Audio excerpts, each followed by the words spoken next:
Hello friends, welcome to RARA Cooks. இன்னைக்கு நம்ம சேனல்ல நம்ம பார்க்க போறது சில்லி ஆம்லெட்.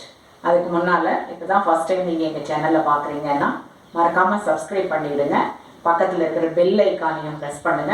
அப்பதான் என்னோட ரெசிபீஸ் எல்லாம் உங்களுக்கு இமிடியேட்டா நோட்டிஃபிகேஷனா வரும். இந்த சில்லி ஆம்லெட் இல்லன்னா இது ஆம்லெட் மஞ்சூரியன் கூட சொல்லலாம். எப்படி செய்யலாம்ங்கறத இப்போ நம்ம பார்க்கலாம். சில்லி ஆம்லெட் செய்யறதுக்காக ஒரு 3 எக் உடைச்சு ஒரு பவுலில் ஊற்றிருக்கேன்.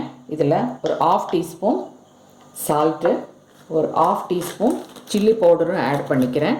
ஆட் பண்ணி நல்லா இதையை பீட் பண்ணி எடுத்துக்கலாம். நல்லா பீட் பண்ணியாச்சு.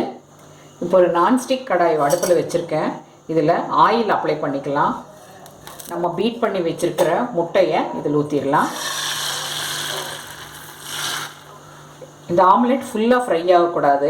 ஒரு 1/2 குக் ஆன உடனே இப்படி ஓரங்களை எல்லாம் எடுத்து விட்டுறலாம். இப்போ இதைய இப்படி சுருட்டி சுருட்டி எடுத்துக்கலாம்.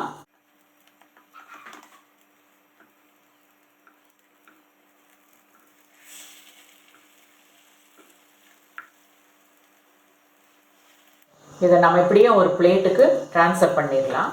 இந்த ஆம்லெட்டை நம்ம சின்ன சின்ன பீஸாக கட் பண்ணி எடுத்துடலாம். இந்த சைஸுக்கு நம்ம கட் பண்ணிக்கலாம். அதே கடாயை அடுப்பில் வச்சு 2 டேபிள் ஸ்பூன் ஆயில் விட்டுருக்கேன். இதில் பொடிப்பொடியாக சாப் பண்ண பூண்டு போட்டுக்கிறேன். அதுவே இஞ்சி பொடிப்பொடியாக சாப் பண்ணதை போட்டுடலாம். இது கொஞ்சம் ஃப்ரை ஆனதும் பெரிய வெங்காயம் கொஞ்சம் பொடிப்பொடியாக கட் பண்ணி வச்சதை போட்டுடுறேன்.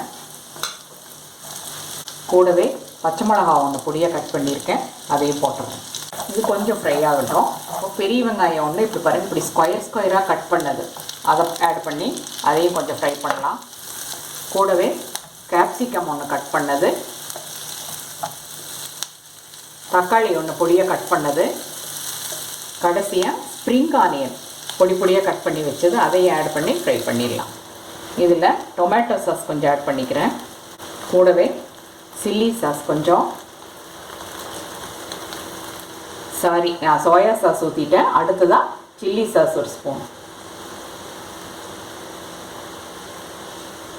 இதில் லெமன் கொஞ்சம் ஸ்க்வீஸ் பண்ணிக்கலாம். நீங்கள் லெமனுக்கு பதிலாக வினிகரும் சேர்க்கலாம். ஒரு 1/2 டீஸ்பூன் பெப்பர் போட்டுக்கிறேன், 1/2 டீஸ்பூன் சால்ட் போட்டுக்கிறேன். இதை நல்லா மிக்ஸ் பண்ணியாச்சு. இப்போ இதில் நம்ம கட் பண்ணி வச்சுருக்கிற இந்த ஆம்லெட் பீசஸை போட்டு மிக்ஸ் பண்ணிடலாம்.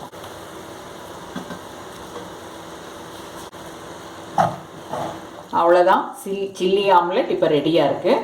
இதை நம்ம இப்போ ஒரு பவுலுக்கு ட்ரான்ஸ்ஃபர் பண்ணிடலாம். டேஸ்டியான இந்த சில்லி ஆம்லெட்டை நீங்களும் உங்கள் வீட்டில் ட்ரை பண்ணுங்கள். ருசித்து சாப்பிட்டு பார்த்துட்டு உங்கள் கமெண்ட்ஸ் எங்களுக்கு அனுப்புங்க, ஷேர் பண்ணுங்கள். மறக்காமல் எங்கள் சேனலை சப்ஸ்கிரைப் பண்ணுங்கள். Thank you friends.